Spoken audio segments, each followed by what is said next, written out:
హరే కృష్ణ కృష్ణ కృష్ణ హరే హరే హరే రామ రామ రామ హరే హరే.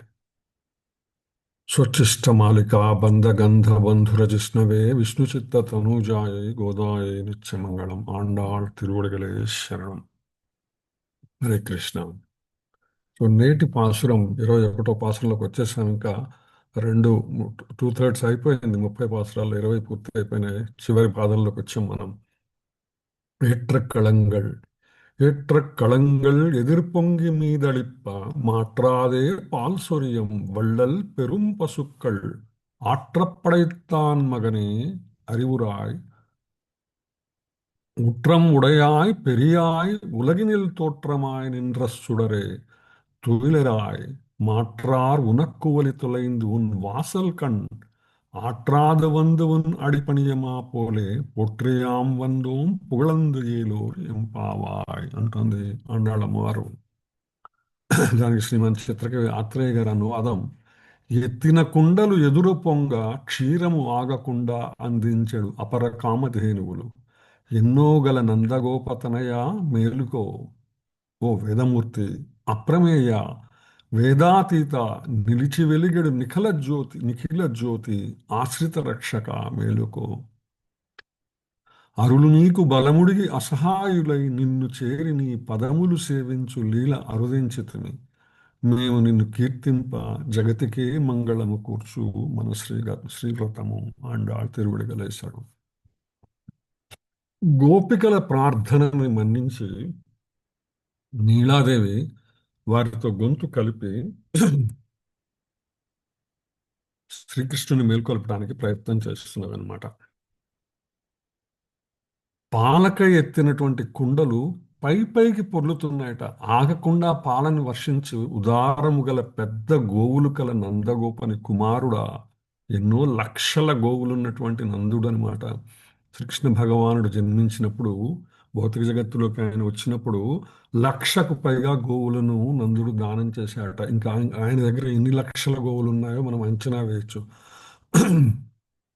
భగవంతుని యొక్క విభూతి స్థుతిని చేస్తున్నదనమాట అమ్మవారు. ఆశ్రిత జనరక్షణ దారుఢ్యము గల అప్రమేయ వేదమూర్తి వేదాతీత ఈ లోకములో ఆవిర్భవించిన జ్యోతిస్వరూప నిద్రలేము. ఏదైతే భగవానుడు భగవద్గీతలో తాను ప్రమాణం చేశాడో, పరిత్రాణాయ సాధూనాం వినాశాయ చ దుష్కృతాం ధర్మ సంస్థాపనార్థాయాం సంభవామి యుగే యుగే అని చెప్పాడు కదా. స్వామి నువ్వు వచ్చావు, ఎందుకు వచ్చావు? పరిత్రాణాయ సాధువున మా కోసమే కదా వచ్చావు. మమ్మల్ని లేపటం, మమ్మల్ని ఉద్ధరించడం కోసమే వచ్చావు, మమ్మల్ని అనుగ్రహించడం కోసమే వచ్చావు కదా. నిద్రలే స్వామి అని వేడుకుంటున్నారనమాట. శత్రువులు నీ శక్తికి లొంగి నీ వాకిట నిలిచి నీ పాద దాస్యము చేసినట్లు మేమును నిన్ను వీడి ఉండలేక నీ మంగళాగానం చేయటానికి వచ్చాము. ఏదైతే శత్రువులను నాశనం చేయడం, వినాశాయ చ దుష్కృతాం అని చెప్పావు కదా. ఆ శత్రువులు ఎవరు? అంతఃశత్రువులు, బాహ్య శత్రువులు. భౌతికమైనటువంటి శత్రువులని నాశనం చేసేటువంటి వాడివి. అంతఃశత్రువులను నాశనం చేసేటువంటి వాడివి. ఏవైతే అహంకారం, మమకారములు, దంభములు ఏవైతే ఉన్నాయో వీటన్నిటినీ కూడా నాశనం చేసి అవన్నీ మేము వదిలేసాము, వాటిని అధిగమించాం మేము. అటువంటి శక్తులు ఏవైతే ఉన్నాయో వాటిని అన్నిటినీ అధిగమించి నీ శరణాగతిలో సంపూర్ణముగా మునిగి మేము నీ దగ్గరకు వచ్చాము స్వామి, నిన్ను కీర్తిస్తున్నాము అని చెప్తున్నారనమాట. ఈ పాసురం ద్వారా గోదా గోపిక మనకు భగవానుని యొక్క సంపూర్ణ శరణాగతి తత్వాన్ని, భావాన్ని మన ముందు వివరించేటువంటి ప్రయత్నం చేస్తున్నారనమాట. ఒకసారి మనము మరింత లోతుగా అర్థం చేసుకోవడానికి ప్రయత్నం చేద్దాం. ఏట్రక్కళంగల్ ఎదుర్పొంగి మీదడిప్ప, పెట్టిన కుండలు ఏవైతే ఉన్నాయో అవి ఎదురు పొంగుతున్నాయట, ఎదురు పొంగి పొర్లిపోతున్నాయట. గోవులు ఏవైతే ఉన్నాయో అవి పాలను స్రవిస్తూనే ఉన్నాయి. కుండను పొదుగు కింద పెడితేనే పాలు నిండుతున్నాయి. కుండను మరి పెట్టడం అనేది కోరి అడగటమే కదా అంటే అనేటువంటి సందేహం మనకు రావచ్చు. భగవానునికి రక్షించే స్వభావం అనంతమైనటువంటిది. మరి ఆయన్ను కూడా అర్థించాలా అంటే అవును. అయితే మనం అర్థించటం భగవత్ ప్రాప్తికి ఉపాయం కదా. అంటే మనము ఆశ్రయించటం భగవానుని ఏదైతే ఉన్నదో అది మనం భగవంతుని చేరటం కోసం, ఆయనని సేవించటం కోసం కాబట్టి, ఏదైతే మనం కోరి పొందిన భగవద్ అనుభవం ఏదైతే ఉంటుందో అది అలౌకిక ఆనందం ఇస్తుంది అనమాట. అంటే పాలు తమంతా తాము స్రవించినప్పటికీ గోవులు దానిని మనము కోరి స్వీకరించటం అనేటువంటిది మన ప్రాప్త లక్షణానికి ఉపాయంగా చెప్తారనమాట.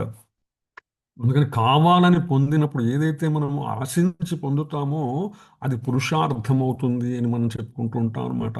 అంటే పురుష అంటే ఏంటండి, కేవలం స్త్రీలా పురుషులేనా కాదండి. పురుష అంటే పురిదేహే సీదతి అని చెప్తున్నాయి అనమాట నిఘంటువులు. అంటే దేహములో ఉండున్నది ఏంటది, ఆత్మ. అది ప్రాప్యము, అది పొందదగినది. దేనిని, పరమాత్మను. భగవంతుని పొందదగినటువంటిది, పరమాత్మను అనుభూతి చెందగలిగినటువంటిది జీవాత్మ అనేటువంటి అద్భుత విషయాన్ని ఇక్కడ ఆ, గోవుల దగ్గర చేయటం, విశేష కరుణ కలిగినటువంటి భగవానుని ఆశ్రయం పొందటమే ప్రాప్యము. అంటే ఆత్మానుభూతి ద్వారా, పరమాత్మ అనుగ్రహము ద్వారా పరమాత్మానుభూతిని కూడా పొందగలగటమే మనము ప్రాప్యము. దీనికోసం మనం ఏం చేయాలా, ఆశించాలా, అర్థించాలా, భగవంతుని స్తుతించాలా, ప్రార్థించాలా. ఏ విధంగా అయితే కుండలను గోవు పొదుగు కింద పెట్టి పాల కోసం ప్రయత్నం చేస్తామో అటువంటి ప్రయత్నం కూడా మనము చేయవలసి ఉంటుంది అని చెప్తున్నాయన్నమాట ఇక్కడ. మనకి సహజంగా ఒక నానుడు ఉన్నది, గోవు సర్వదేవతా స్వరూపం, గురువు సర్వజ్ఞాన స్వరూపం అనేటువంటిది అనమాట. ఈ గోవు ఏదైతే ఉందో అది గడ్డి తిని పాలిచ్చి దూడల్ని పెంచుతుంది. గురువు ఎవరైతే ఉన్నారో శాస్త్రాలన్నిటినీ అధ్యయనం చేసి శిష్యులకు జ్ఞానాన్ని పంచి తీర్చిదిద్దుతారు. ఇవి రెండూ కూడా ఓర్పుకు, శాంతికి నిదర్శనాలు. అదే పని ఇక్కడ ఆండాళ్ళమ్మ వారు కూడా చేస్తుందన్నమాట. అంటే ఉపనిషత్తులలో, వేదములలో, శాస్త్రములలో చెప్పబడినటువంటి అనేక అంశములను అత్యంత సరళమైనటువంటి భాషలో మామూలుగా మనలో మనం మాట్లాడుకుంటే ఎలా ఉంటుందో అటువంటి సాధారణమైనటువంటి భాషలో దాన్ని మనకు అందించేటువంటి ప్రయత్నం చేసింది తిరుప్పావై ద్వారా.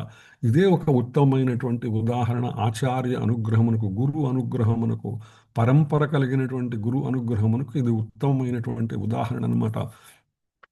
తర్వాత చెప్తున్నారు అమ్మవారు, మాట్రాదే పాల్సూర్యం వళ్ళల్ పెరుం పసుక్కల్ ఆట్రప్రయత్తాన్ మగని అరివురాయ్ మెల్కు అంటోంది స్వామిని. ఆగకుండా పాల ద్వారా ఉదారంగా కలిగినటువంటి పెక్కు పశువులు ఎన్నో గలవాని కుమారుడా మేలుకో.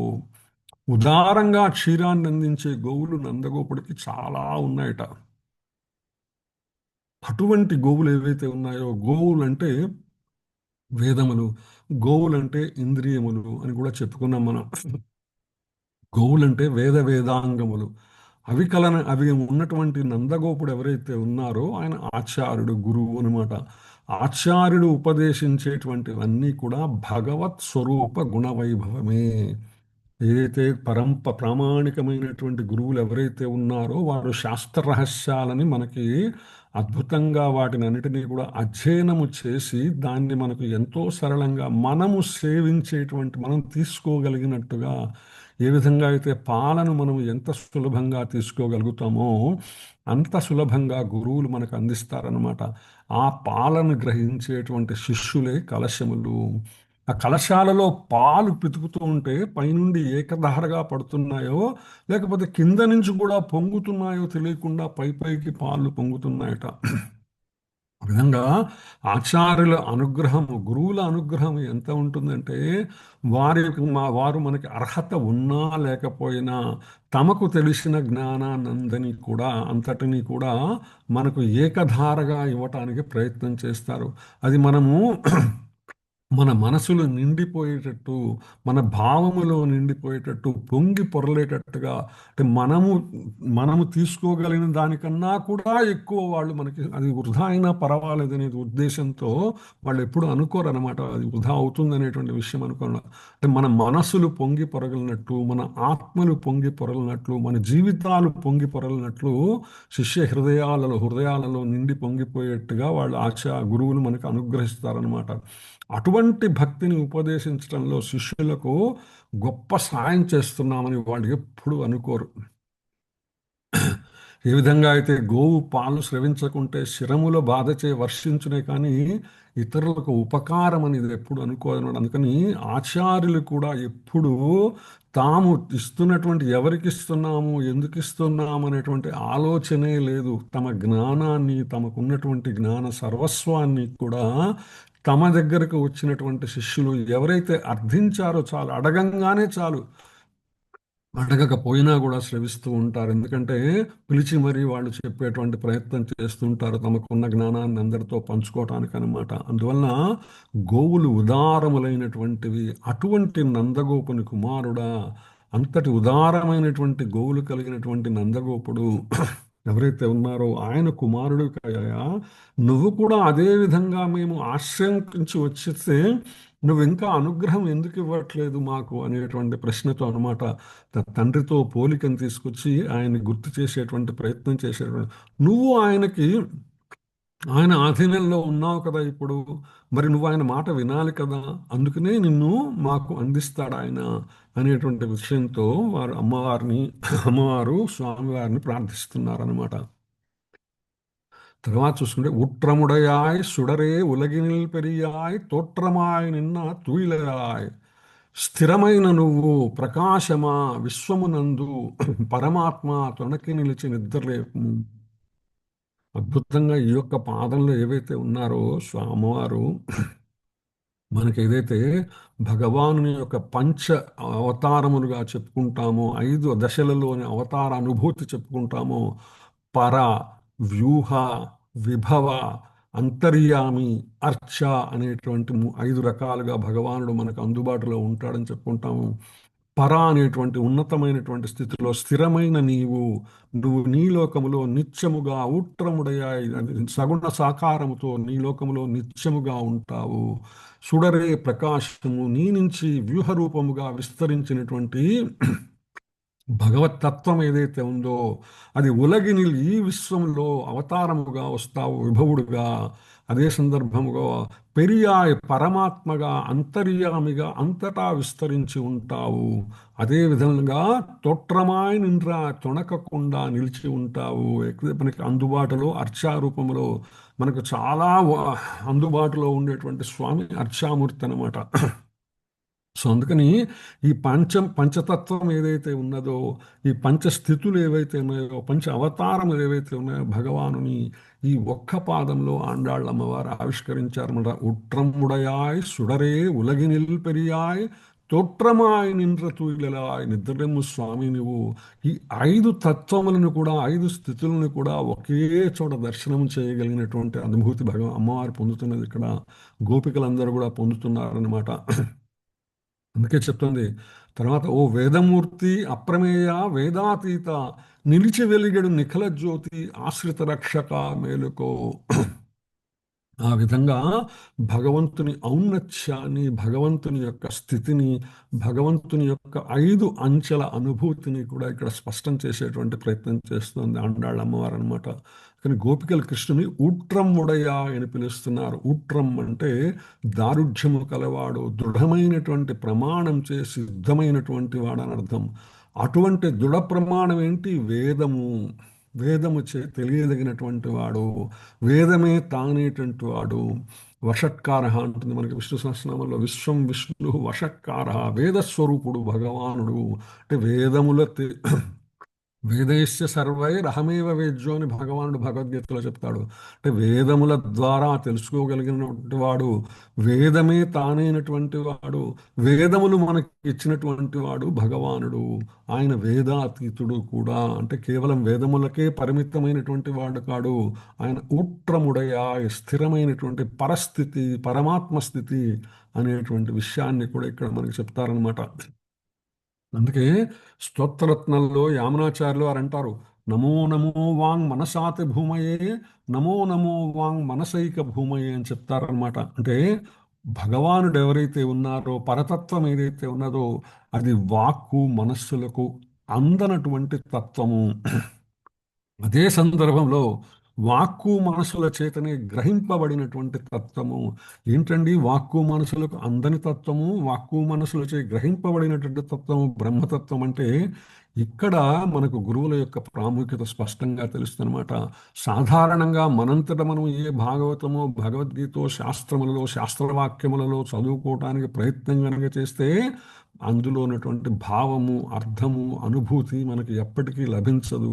కానీ అదే శాస్త్రములను, అదే భగవద్గీత భాగవతం ఎప్పుడైతే గురుముఖంగా స్వీకరిస్తామో, చాలామంది చెప్తూ ఉంటారనమాట, మేము చదువుతున్నామండి, మేము మా అంతటా మేము చదువుకుంటున్నామని అనమాట.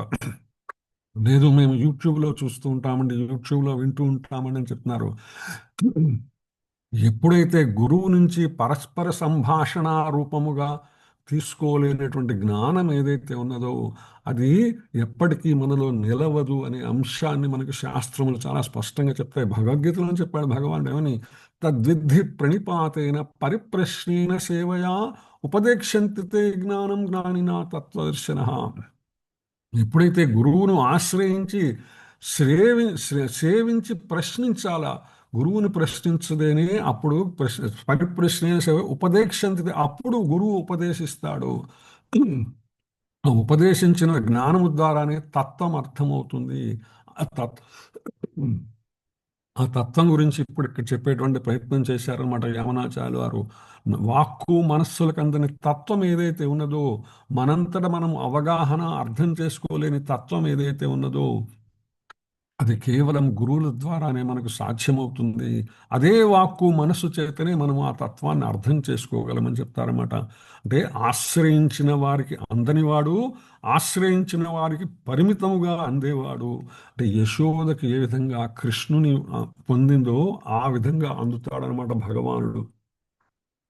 ఎప్పుడు గురుముఖముగా ఆశ్రయించినప్పుడు అని చెప్తూ పరబ్రహ్మ తత్వాన్ని ఇక్కడ మనకు ఆవిష్కరించేటువంటి ప్రయత్నం చేస్తున్నారు అమ్మవారు అనమాట. తన అనుగ్రహం చేత ప్రమాణమునకు వశమై ఉండది, ఇంతది ఇట్టిదని గట్టిగా చెప్పటానికి వీలు లేనటువంటిది పరబ్రహ్మతత్వము.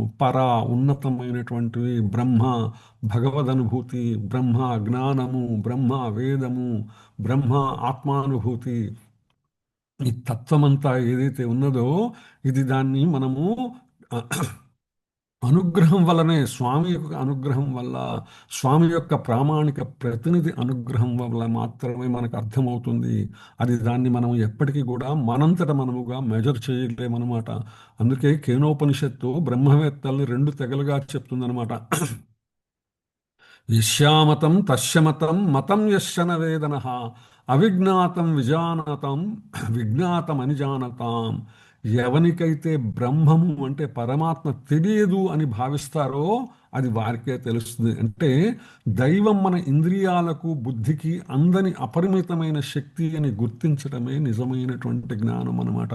అంటే మనంతట మనముగా అధ్యయనం చేస్తే అర్థం కాదు అనేటువంటి విషయాన్ని ఇక్కడ మరొకసారి స్పష్టం చేసేటువంటి ప్రయత్నం చేస్తారు. కేవలం గురుముఖంగా మాత్రమే శాస్త్ర రహస్యాలను, శాస్త్ర జ్ఞానమును అర్థం చేసుకోగలం. అలాగే తత్వం మనకు అర్థమవుతుందనే అంశాన్ని మరొకసారి స్పష్టం చేసేటువంటి ప్రయత్నం అనమాట. ఎవరైతే బ్రహ్మము నాకు తెలుసు అని గర్వంగా భావిస్తారో వారికి అసలు తెలియదు. ఎవరైతే మా అంతటా మేము చదువుకోగలము, మేము చదువుకుని మా అర్థం చేసుకోగలనే భావన ఏదైతే ఉంటుందో అది చాలా పొరపాటు అయినటువంటి విషయము అని మరొకసారి ఇక్కడ స్పష్టం చేసేటువంటి ప్రయత్నం చేస్తుంది. ఎందుకంటే పరమాత్మను, పరతత్వాన్ని ఒక వస్తువులాగా లేదా పరిమితమైనటువంటి విషయముగా వర్ణించలేము అనే అంశాన్ని చెప్తూ, ఎవరైతే మేము తెలుసుకున్నామని అనుకునే వారికి అది ఎప్పటికీ తెలియదు, తెలియదని వినయంగా ఉండే వారికి అది ఎప్పటికైనా తెలుస్తుంది అనే అంశాన్ని కేనోపనిషత్తు స్పష్టం చేస్తుందన్నమాట.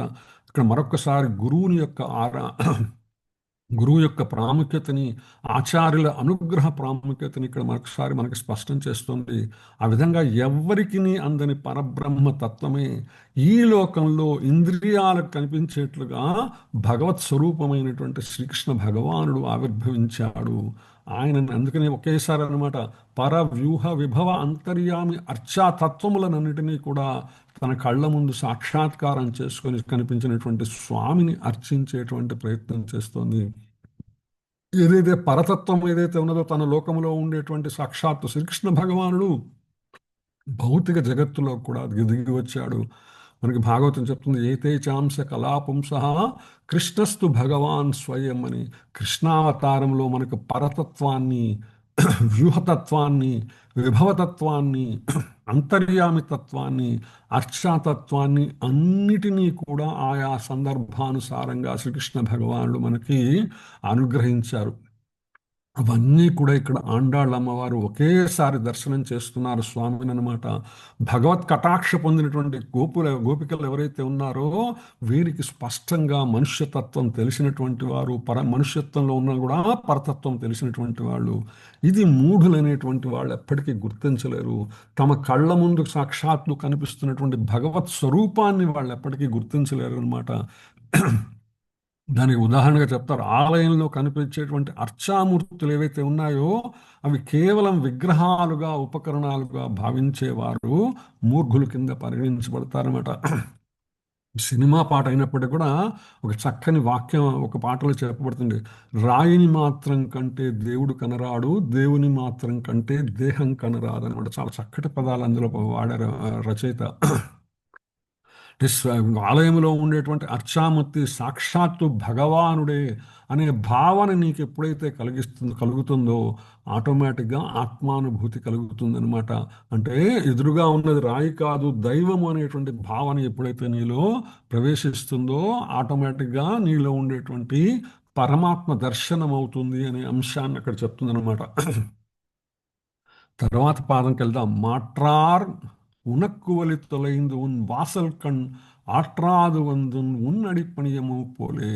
శత్రువులు, మాట్రార్ శత్రువులు, ఉనక్కువలి తొలైందు నీచే పరాజితులు, ఉన్ వాసల్ కణ్ నీ వాసము చెంత, వాసల్ అంటే వాకిలి,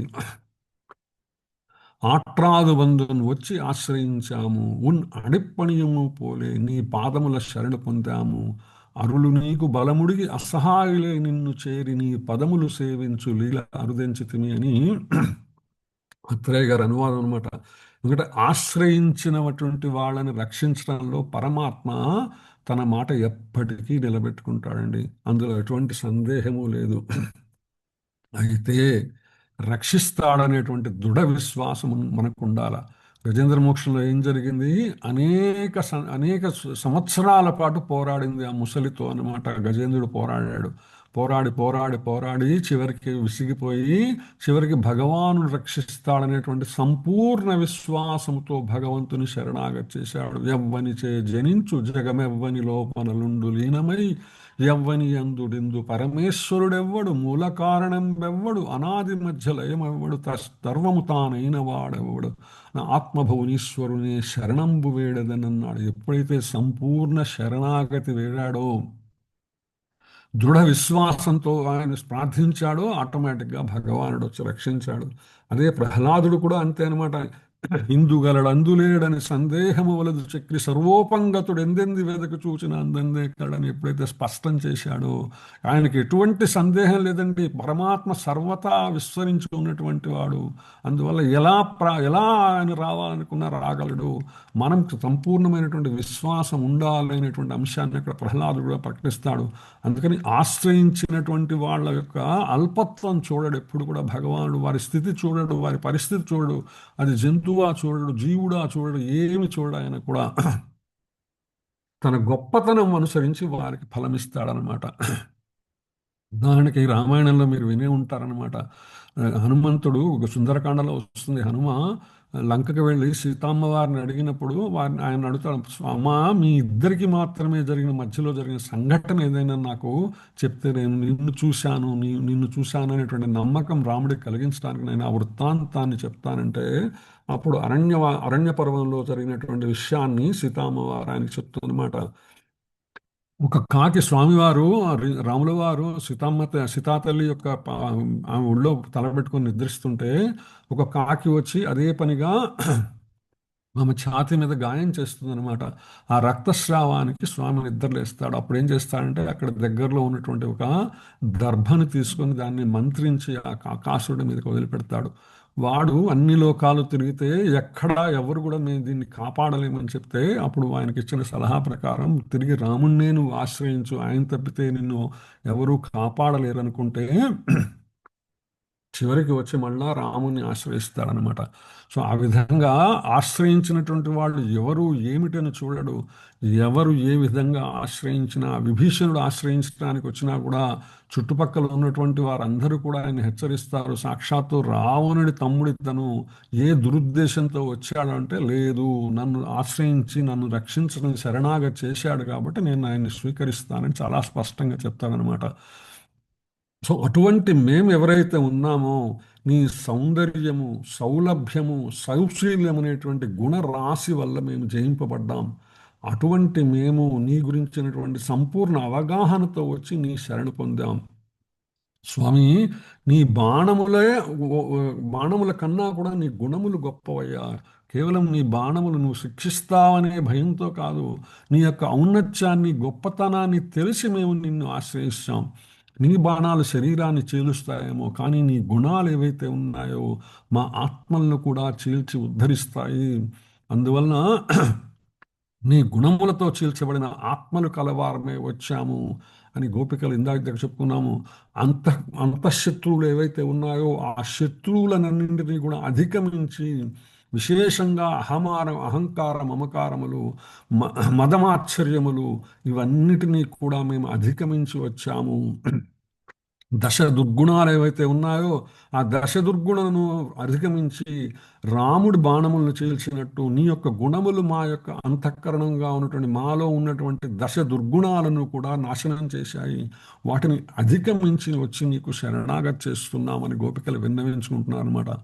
శ్రీమద్భాగవతంలో పోతనామాచులు అంటారు, ఆశ్రయించు జనులకు ఆనంద సందోహమీ తలంచి వివిధ హేలతోడన ప్రపంచకుండ వయ్యు ప్రపంచంబు వెలయుచేయు దీవు విశ్వమూర్తి అంటారు. అంటే విశ్వమంతటా కూడా అంతర్యామిగా ఉన్నవో విశ్వమూర్తి, నీకు ప్రపంచం అంటూ నిజంగా లేదు.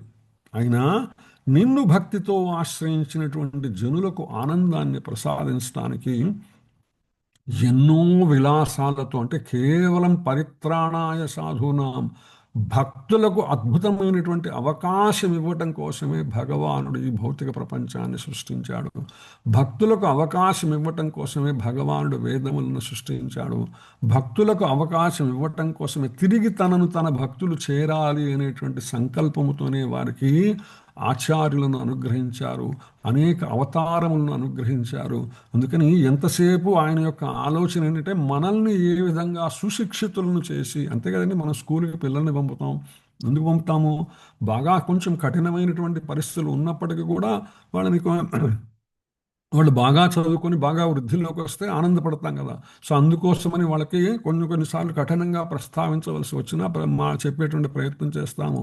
అయితే వాళ్ళకి కావాల్సిన ఏర్పాట్లన్నీ మనం ఎటువంటి సందేహం లేకుండా చేస్తాము. అదేవిధంగా స్వామి మన కోసం అన్ని ఏర్పాట్లు చేశాడు. మన కోసము శాస్త్రజ్ఞానం ఇచ్చాడు. మన కోసం శాస్త్రజ్ఞానాన్ని చెప్పేటువంటి గురువులను ఇచ్చాడు. మన కోసం శాస్త్రజ్ఞానాన్ని తెలుసుకోగలిగినటువంటి జ్ఞానాన్ని ఇచ్చాడు. మన కోసం శాస్త్రములను అధ్యయనం చేయటానికి అవకాశం ఇచ్చాడు. మన కోసం మనం ఇళ్లల్లో ఉండి వినటానికి కూడా ఇటువంటి మాధ్యమాలను, ఇంటర్నెట్ లాంటి మాధ్యమాలన్నీ కూడా, ఈ వసతులన్నీ కూడా భగవానుడు మనల్ని ఉద్ధరించడం కోసము. ఎందుకు? తిరిగి మనం ఆయన్ని ఆశ్రయించి మనం ఆయన్ని సేవిస్తామనేటువంటి భావంతో అనమాట. అందుకని ఇక్కడ గోపికలు కూడా వాళ్ళ అకించనత్వాన్ని, అంటే మేము అందరికన్నా కూడా అర్హులము కానీ అధములమై ఉండవచ్చు, కానీ అర్హులము అనేటువంటి అకించనత్వాన్ని, భగవంతుని యొక్క అనంతత్వాన్ని ఇక్కడ వాళ్ళు మనకు వివరించేటువంటి ప్రయత్నం చేస్తున్నారనమాట. జీవాత్మకు ఉన్నటువంటి పరిమితులకు పరమాత్మకు ఉన్నటువంటి అపరిమిత స్థితిని తెలుసుకున్నారు. అంతేకాదు తమ అకించనత్వం అంటే తాము త్రిగుణ ప్రభావము కింద ఉన్నామని, ఆ త్రిగుణ ప్రభావాన్ని అధిగమించామనేటువంటి విషయాల్ని వారు స్వామి ముందు ప్రస్తావిస్తున్నారనమాట. భక్తులను దేశించేవాళ్ళు, అహంకార మమకారాలతో నిండిన వాళ్ళు, వైదిక ధర్మాలను పాటించినటువంటి వాళ్ళు, వీళ్ళందరూ కూడా భగవంతునికి దూరం అవుతారు. ఎవరైతే సర్వము నేను నాదిని అహంకరించి ప్రవర్తిస్తారో, అంతా వాడిది, వాడి కోసమని ఎవరైతే మర్చిపోతారో వారు శత్రువులు. ఇందాక చెప్పుకున్నాం, అంతఃకరణమైన అంతఃశత్రువులు వీళ్ళందరూ కూడా. అటువంటి వాడిని పరమాత్మ భగవద్గీతలో చెప్తాడు, తానహం దిశతః క్రూరాన్ క్రూరులుగా చెప్తాడనమాట. అటువంటి హిరణ్యకశిపుడు, రావణుని వంటి వాళ్ళమే మేము, వాళ్ళు చేసిన దోషాలే మేము చేశాము, భాగవత హింస భగవద్వేషము మాకు ఉన్నాయి. అయితే ఆత్మ పరమాత్మపై విశ్వాసంతో స్వప్రయత్నం మాని స్వరక్షణ మాని ఎప్పుడైతే భగవంతుని ఆశ్రయిస్తామో ఆటోమేటిక్గా ఆయన చేత ఉద్ధరించబడతాం. కానీ ఈరోజు గోపికలు శ్రీకృష్ణుని దగ్గరికి వచ్చారు. ఇది వాళ్ళ స్వరూపానికి తగునా అంటే సాధారణంగా ఏంటంటే మనం కనుక చూస్తే సీతమ్మ లంకలో ఉన్నంతకాలం శ్రీరాముడే రక్షిస్తాడనేటువంటి సంపూర్ణ విశ్వాసంతో తన స్వీయ రక్షణ కూడా మాని ఆమె కూర్చొని ఉంటుంది. గోపికలు కూడా అలాగే ఉన్నారు బృందావనంలో. కానీ ఇక్కడ ఉన్నటువంటి గోపికలు శ్రీకృష్ణుని చేరాలనేటువంటి ఆతృతతో వాళ్ళు నందగోప భవనానికి పరిగెత్తుకుని వచ్చారన్నమాట. అందుకని అండాళమ్మ అంటుంది, యాం పోట్రి వందోం పుగళందు, మేము నిన్ను కీర్తించవచ్చాము ఐశ్వర్యమును, నిన్ను చేరి నీ పదములు సేవించు లీల అరుదించితే మేము నిన్ను కీర్తింపా. ఏదైతే భగవదనుభూతి అనేటువంటి కోరిక ఏదైతే ఉన్నదో అది మనలో నిత్యమై ఉండాలి. ఇంతవరకు ఆత్మ ఉన్నంత కాలం కేవలం శరీరం సహకరించినంత వరకే మాత్రం కాదు, సహకరించినప్పుడు కూడా ఆత్మ ఉన్నంత కాలము మనము భావశరణాగతి చేయాలి. అందుకు కోరిక అనేటువంటిది ఉపాయం కాదు అని చెప్తుందనమాట. ఏదైతే అమ్మవారు లక్ష్మీ అమ్మవారు నిత్యసూరుడు ఎప్పుడు కూడా భగవంతుని చూడాలని, సేవించాలని, ఆయనతోనే ఉండాలని కోరుకుంటారు. అందుకే ఇక్కడ గోపికలు కూడా యాం వందేం, మేము వచ్చామని చెప్తున్నారనమాట. దేవతలు శత్రువులు తమ స్వార్థానికై నిన్ను పొగుడుతారు, మేము నీ కళ్యాణ గుణాలకు వశమై వచ్చాము. నీ కీర్తన తప్ప మాకు వేరే ఇతర పనే లేదు. మేము ఎలా ఉన్నా కూడా నువ్వు సుఖంగా ఉండటమే మేము కోరుకునేది. ఎవరికైనా సరే భగవంతుడు శరణం అనే గట్టి విశ్వాసం కలిగి ఉంటాడో వాడు జీవితంలో శాంతిని పొందుతాడు. ఎవరైతే నేను నాది అనే భావనతో ఉంటాడో వారు ఎప్పటికీ కూడా అశాంతిలోనే ఉంటారు. మన లోపల పరమాత్మయే శరణం అనేటువంటి విశ్వాసము, వెలుపల విశ్వమంతా భగవద్ దర్శనము చేయగలిగితే కా- అది కలిగిన నాడు మానవునికి శాంతి అని గోపికలు ఇక్కడ మనకి స్పష్టం చేస్తున్నారు అనమాట. యాం పోట్రి వందోం పొగళందు అనేటువంటి వర్షంలో. అందుకనే శరణాగతి భావాన్ని గురించి చెప్తూ మనకి చైతన్య చరిత్రామృతంలో ప్రస్తావన వస్తుంది. అనుకూలస్య సంకల్ప ప్రాతికూలస్య వర్జనం, రక్షిప్రతీతి విశ్వాసో గోప్తృత్వే వర్ణం తథా ఆత్మనిక్షేప కార్పణ్యే షడ్విధా శరణాగతి. శరణాగతికి 6 లక్షణాలు ఉంటాయంటండి. ఏంటండి ఇవి? భక్తియుత సేవకు అనుకూలమైనటువంటి సంకల్పం, అనుకూలమైన వాటి సంకల్పం, తిరుప్పావయ వ్రతము, కాత్యాయని వ్రతము, ఏకాదశి వ్రతము, శాస్త్రాధ్యయనము, సాధు సాంగత్యము, సత్సాంగత్యము. ఏదైతే భక్తియుత సేవకు మనల్ని నియోగిస్తుందో అటువంటి వాటిని మనం సంకల్పం చేస్తాం. ప్రతికూలమైనటువంటి వాటిని వదిలివేయటం. ఏవైతే మనము భక్తియుత మార్గానికి, భక్తియోగ విధానానికి మనల్ని దూరం చేసేటువంటి ఉంటాయో వాటన్నిటినీ కూడా వదిలేయటము. మరొక ముఖ్యమైనటువంటి అంశము శ్రీకృష్ణుడే తనను రక్షించగలనేటువంటి విశ్వాసం కలిగి ఉండటము. ఏ విధంగా అయితే సీతమ్మ తల్లి, ఏ విధంగా అయితే గోపికలు, ఏ విధంగా అయితే గోదా గోపికలు, ఈ విధంగా అయితే మన గురువులు, ఆచార్యులు వీళ్ళందరూ కూడా శ్రీకృష్ణునిపై సంపూర్ణమైనటువంటి విశ్వాసముతో ఆయనే రక్షకుడు అనేటువంటి భావంతో ఉండటం అనేటువంటిది అత్యంత ఉత్తమమైనటువంటిది అనమాట. శ్రీకృష్ణుడే తన రక్షకుడు లేదా యజమాని అని అంగీకరించడం. ఎందుకంటే భుక్తారం యజ్ఞతపసాం సర్వలోక మహేశ్వరం, యత్కరోషి యదస్నాసి యజ్జుహోషి దదాసి యత్ తపస్యసి కౌంతేయ తత్కురుష్వ మదర్పణమని భగవానుడు చెప్పినటువంటి మాట. అంతేకాదు తనకు తాను లొంగి ఉండటము, అంటే తనలో ఉన్నటువంటి ఇంద్రియములను అధిగమించటము, వినమ్రత స్వభావం కలిగి ఉండటము, భగవంతుని కొరకు, భాగవతుల కొరకు, భాగవతం కొరకు వినమ్రంగా భగవాను సేవించటము. ఈ 6 లక్షణాలు మనము అందిపుచ్చుకోవాలి. మన జీవనంలో అవి భాగమైపోవాలి. అదే మన జీవనం అవ్వాలి. ఇదే సంపూర్ణ శరణాగతి అనేటువంటి విషయం ఆ శాస్త్రం చెప్తుందనమాట. ఇటువంటి విశ్వాసం ఉండాలంటే మనకి శ్రీమద్ భాగవతంలో ఒక సంఘటన జరుగుతుందన్నమాట.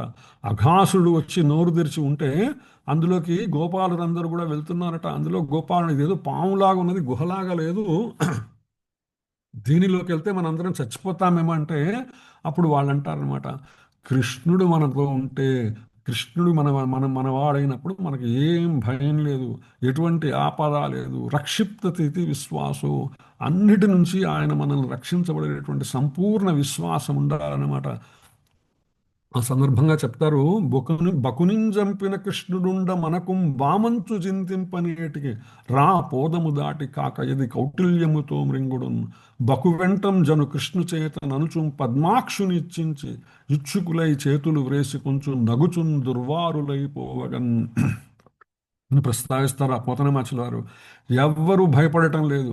బకాసురుడు అంతటి వాడిని సంహరించిన కృష్ణుడు ఉండగా మనకి ఈ పాములంటే భయం దేనికి? రెండర్రా పోదాం. కాదు, వంకర బుద్ధితో మనల్ని దిగమింగిందా, బకాసురుడిలాగే ఇది కూడా ఖచ్చితంగా చచ్చిపోతుంది అంతే అనుకుంటూ కృష్ణుణ్ణి చూస్తూ వారి మనస్సులో భావములోన బాహ్యమునందును గోవింద గోవింద గోవింద అనేటువంటి భావంతో వాళ్ళు అందరూ కూడా ఒకరి మీద ఒకరు చేతులు వేసుకొని నవ్వుకుంటూ ముందుకు సాగిపోయారు. ఏ కష్టము గురించి వాళ్ళకి భయం లేదు. ఎందుకు? రక్షిప్తీతి విశ్వాసు, శ్రీకృష్ణుడు తమను రక్షించగలిగినటువంటి సంపూర్ణమైనటువంటి విశ్వాసము, సంపూర్ణ శరణాగతి, వారిని వారించటం ఎవరికి సాధ్యం కాదు. అటువంటి భక్తుల పురోగమనాన్ని ఎవరు కూడా ఆపలేరు.